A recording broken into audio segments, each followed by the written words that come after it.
It's killing. I just miss my son. There's nothing words can say. And I just want this to come to an end. That's the mother of Corin Thomas back in 2017 talking about the death of her son. Chad Copley, the man charged with his murder, was sentenced to life in prison just last year. But now he could get a new trial. CBS 17's Michael Hyland has been working to get answers about how this happened more than a year after his conviction. This came down to what the prosecutor said during closing arguments and what role race played in the shooting. After Chad Copley's conviction, Corin Thomas's mother thought she got justice for him. My son just laying there.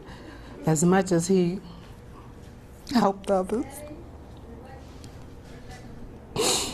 there was nobody to help him. Thomas died in 2016 after police say Chad Copley shot him outside a home in Raleigh.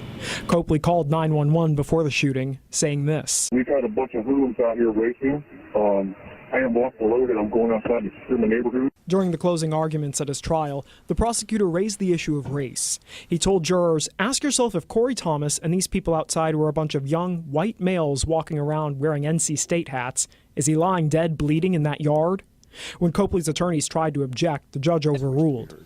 In a split decision, the State Court of Appeals has ordered a new trial. The justices in the majority say the evidence didn't show that Copley shot Thomas because of his race, calling the prosecutor's comments wholly gratuitous and inflammatory. I spoke to Copley's attorney over the phone. We wholeheartedly agree with the court's thoughtful and well-reasoned decision in this case. The justice who disagreed said these comments were not an appeal to racial animosity. The split decision leaves open the possibility of an appeal. It also makes everyone involved uncertain of what will happen next and when they'll finally get a resolution.